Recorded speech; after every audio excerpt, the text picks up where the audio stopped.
साथियों, हमारे राशन विक्रेताओं पर एक और संकट आने के लिए तैयार हो रहा है।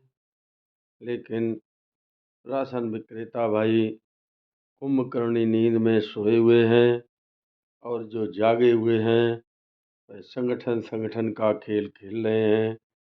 संगठित भी होना नहीं चाहते, दिखावा करके वाहवाही लूटने के चक्कर में राशन विक्रेताओं का बंटा ढार होता दिखाई दे रहा है। केंद्र सरकार ने साथियों एक मॉडल पेश किया था, जिस पर गुजरात सरकार ने कार्य करने की अपनी अनुमति केंद्र सरकार को दे दी है।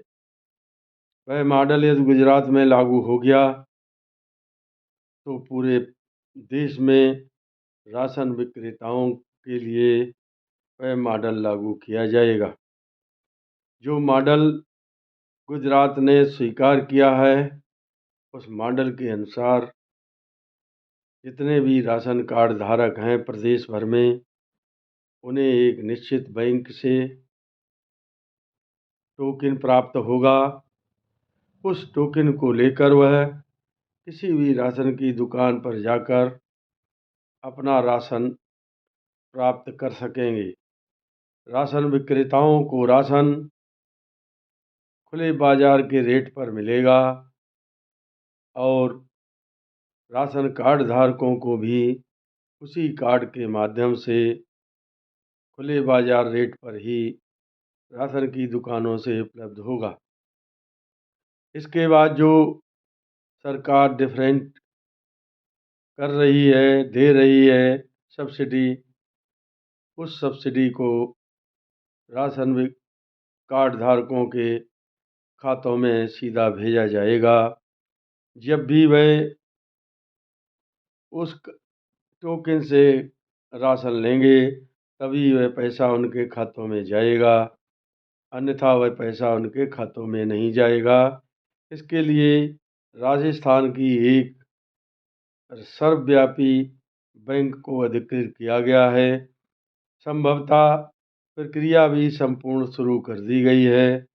देखते हैं यदि राजस्थान में यह व्यवस्था लागू हो गई तो पूरे देश भर में इस व्यवस्था को आजमाया जाएगा। एक तरीके से कहें तो डायरेक्ट बेनिफिट ट्रांसफ़र स्कीम, जो सरकार बहुत पहले से राशन वितरण प्रणाली में लाना चाह रही थी, उसको अब इस रूप में डालने का प्रयास कर रही है। एक तरह से ये डायरेक्ट बेनिफिट ट्रांसफ़र स्कीम ही है। दूसरी तरफ राशन विक्रेताओं को यह राहत है कि जो भी बैंक से उन्हें टोकन मिलेगा, कार्ड धारकों को वह टोकन राशन दुकान पर ही कैश होगा, उसके बदले उन्हें अनाज राशन दुकान से मिलेगा। इससे हमारे राशन विक्रेताओं का जो रोज़गार है वो चलता रहेगा और उन्हें कमीशन उनका मिलता रहेगा। इसलिए साथियों, अब इधर उधर दाएं बाएं का खेल बंद करके एकजुट हो जाइए और लड़िए, अन्यथा अपनी अपनी दुकान सजाकर बैठे रहिए। आज नहीं तो कल सबकी गर्दन मरोड़ दी जाएगी, फिर कुछ नहीं होगा। पुरानी एक कहावत है, अब पछताए होत का जब चिड़िया चुग गई खेत। मेरी बात यदि किसी को बुरी लगी हो तो क्षमा करें। नमस्कार, जय हिंद, जय भारत।